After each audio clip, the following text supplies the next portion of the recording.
নমস্কার বন্ধুরা, নতুন একটা রেসিপির পর্বতে সকলকে জানাই স্বাগত। আশা করি আপনারা সবাই ভালো আছেন, আমিও ভালো আছি। তো আজকে বানাবো বড়ির রেসিপি, যেটা খুব সহজ পদ্ধতিতে বড়ি কিন্তু আপনারা বাড়িতেই বানিয়ে নিতে পারবেন। আর এটা কিন্তু খুব সহজ, একদম সিম্পলভাবে আপনাদের সামনে দেখাবো যে এটা কতটা সহজভাবে বানানো যায়। অনেকে বড়ি দিতে কিন্তু ভয় পায়, কিন্তু বড়ি দেওয়ার কোনো ভয়ের কারণ নেই। আর এইটা যেই পদ্ধতিতে আমি দিলাম সেই পদ্ধতিতে যদি দেন তাহলে বড়িগুলো খুব খাস্তা আর মুচমুচে হবে, আর খুব হালকাও হবে বড়িগুলো। তো এর জন্য প্রথমে নিয়ে নিলাম আমি বিউলির ডাল। এখানে আমি 300 গ্রাম ডাল নিয়েছি। ডালটা দেখুন, এই ডালটা এই রকম হয়। এটা হচ্ছে বিউলির ডাল। এটাকে রাত্রে আমি ভিজিয়ে দিয়েছিলাম। এটা কমসে কম 4 থেকে 5 ঘন্টা কিন্তু ভিজতে হবে। 5-6 ঘন্টা কিন্তু ভিজলে খুব ভালো কিন্তু ডালটা ফুলবে। আর এর ভিতরে একটা পাউডার থাকে, সেটাকে ভালো করে কচলে ধুয়ে নেব। ধুয়ে নেওয়ার পর দেখুন একটু ফুলে ফুলে গেছে ডালগুলো। তারপরে কিন্তু আমি এটা মিক্সিতে বেটেছি। আপনাদের যদি হাতে সময় থাকে অবশ্যই কিন্তু এটা শিলে বাটতে পারেন। যারা শিলে বাটা অভ্যাস আছে তারা কিন্তু শিলে বাটতে পারেন। আমি কিন্তু এটা মিক্সিতে বেটেছিলাম। এইভাবে জল থেকে তুলে তুলেই আমি কিন্তু ডালগুলোকে বেটে নেব। আর আপনারা চাইলে এটা ঝুড়ির সাহায্যেও এটা ছেঁকে নিয়ে তারপরে কিন্তু অল্প অল্প জল দিয়ে এটা বাটতে পারেন। আর এটা মাথায় রাখবেন, ডালটা যেন খুব পাতলা না হয়ে যায়, সেটা কিন্তু অবশ্যই খেয়াল রাখবেন। আর মেঘলার দিনে কখনোই কিন্তু বড়ি দেবেন না। বড়িটা যেন খুব সকালবেলা দেওয়া হয় সেটা কিন্তু চেষ্টা করবেন।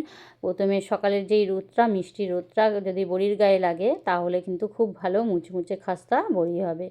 তো এখানে আমি প্রথমে এই মিক্সিতে বেটে নিচ্ছি। তো আপনারা আপনাদের যদি মিক্সিতে পছন্দ হয় তো মিক্সিতে, না হলে শিলে বড়িগুলো বাটবেন।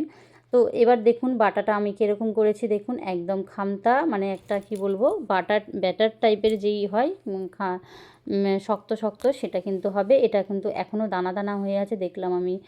আবারও একবার মিক্সিতে এটা ঘুরিয়ে নেব। ঘুরিয়ে নেওয়ার পরে এটা মাখন টাইপের যেরকম হয়ে যায়, মাখন যেরকম হয় সেই রকম কিন্তু একটা ব্যাটার বানিয়ে নেব। তো এই মানে ডালটাকে এইভাবে কিন্তু একটা স্মুথ পেস্ট করে নেব। আশা করি রেসিপিটা আপনাদের ভালো লাগবে। আজকের এই বড়ির রেসিপিটা যদি ভালো লেগে থাকে অবশ্যই লাইক, কমেন্ট, শেয়ার দেবেন। আর চ্যানেলটাকে সাবস্ক্রাইব করে রাখার অনুরোধ রইল এইরকম রেসিপি পাওয়ার জন্য। দেখুন কথা বলতে বলতে এই ডালটা কিন্তু আমার পুরোটা বাটা হয়ে গেছে। আর এই বড়িগুলো করে কিন্তু আপনারা অনেকেই আছে বাড়িতে বসে আছেন, তো অনেকের বাড়িতে কোনো আমাদের সেরকমভাবে আমরা একটু ইনকাম বা সঞ্চয় বলতে পারি করতে চাই। তো কিভাবে করবেন, এই বড়ি দিয়েও কিন্তু দোকানে দিলে কিন্তু এই বড়িগুলো ভালোই কিন্তু দাম পাওয়া যায়। এবারে দিয়ে দেবো একটু কালো জিরে, তার সাথে কিন্তু পোস্ত আর নুন একটু দিয়ে এই বড়িগুলো বানিয়ে কিন্তু দোকানে কিন্তু বিক্রি ভালোই হয়। এটা এটাতে ভালোই কিন্তু একটা ব্যবসার জায়গা। অনেকেই কিন্তু এই বড়ির ব্যবসায় কিন্তু অনেক তাদের করে। তো আপনারাও যদি চান তো দোকানে কিন্তু এই বড়িগুলো বিক্রিও করতে পারেন এত সহজভাবে বানিয়ে। তো এখানে দেখুন ডালটাকে কিন্তু এইভাবে নিয়ে এখানে কালো জিরে, পোস্ত আর নুন দিয়ে ভালো করে এটাকে ফেটিয়ে নিতে হবে। ফেটাতে ফেটাতে একটা মাখন টাইপের হয়ে যাবে সুন্দর। দেখুন একদম ফুলে গেছে দেখুন একটা। তারপরে এবারে আমি এখানে একটা পলিথিন নিয়ে নিয়েছি। এটা হয়েছে দুধের প্যাকেট, মাদার ডেয়ারি দুধের প্যাকেট। আর এই হচ্ছে এই যন্ত্রটার সাহায্যে কিন্তু এটা দিতে হয়। এই যন্ত্রটা যেখানে দশকর্মার দোকানে বা মেলায় বললে যে বড়ি দেওয়ার কাপা বললেই কিন্তু দিয়ে দেবে। তারপরে এই হাতার সাহায্যে আস্তে আস্তে করে এর ভেতরে 2 থেকে 3 চামচ দিয়ে দিতে হবে। দেখুন 2 থেকে 3 চামচ দিয়ে দিতে হবে।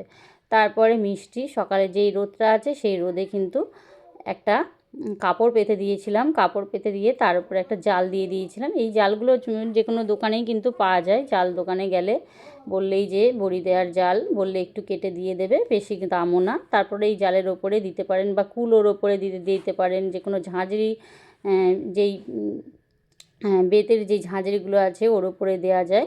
তো এইভাবে কিন্তু ছোট ছোট করে আমি কিন্তু দিয়েছি দেখুন।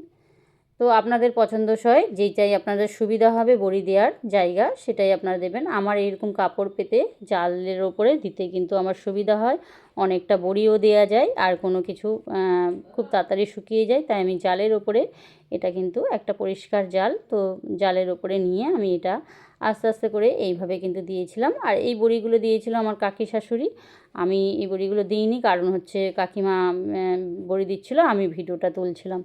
বড়ি দেওয়া ভিডিও তোলা তো সম্ভব নয়, তাই কাকিমা বড়ি দিতে দিতে আমি ভিডিওগুলো তুলে নিচ্ছিলাম। তো সম্পূর্ণ দিতে অনেকটা সময়ও লেগেছিলো। আর এটা মিষ্টি সকালের যে রোদটা সেটাই দিয়ে দিয়েছি। আর বড়ি কিন্তু সব সময় কিন্তু রোদ হলেই দেবেন, মেঘলা দিনে কিন্তু বড়ি একদমই দেওয়া যাবে না। তো সম্পূর্ণ বড়িটা কিন্তু দেওয়া হয়েছে। এটা কিন্তু খুব রোদে ভালো করে শুকিয়ে নিতে হবে। দুদিন শুকনো হওয়ার পর তারপরে কিন্তু এটা আস্তে আস্তেই উঠে যাবে বড়িগুলো তুললে হাত দিয়ে। তারপরে এটাকে একটা থালায় নিয়ে আমি সুন্দর করে দেখিয়ে দিচ্ছি আপনাদেরকে কত সুন্দর মুচমুচে আর খাস্তা বড়ি রেডি হয়ে গেছে। তো ভিডিওর কোনো অংশ বা বড়ি দেওয়াটা যদি আপনাদের ভালো লেগে থাকে অবশ্যই জানাবেন আপনাদের সুন্দর মতামত, কেমন হলো আজকের এই বড়ি দেওয়ার রেসিপি। ভালো লাগলে অবশ্যই একটা শেয়ার দেবেন আর চ্যানেলটাকে সাবস্ক্রাইব করে রাখার অনুরোধ রইল বন্ধুরা। তো আজ আসি বন্ধুরা, নতুন দিনে নতুন কোনো রেসিপিতে আবারও আপনাদের সাথে দেখা হবে। আর অতি অবশ্যই এইভাবে কিন্তু বড়ি দেবেন আপনারাও। এটা কিন্তু ভাজা খেতেও ভালো লাগে, আর এটা বেগুন পোড়া বা আলু মাখা বা যে কোনো তরকারি দিয়ে দিলেও খুব স্বাদ হয়। ধন্যবাদ সবাইকে।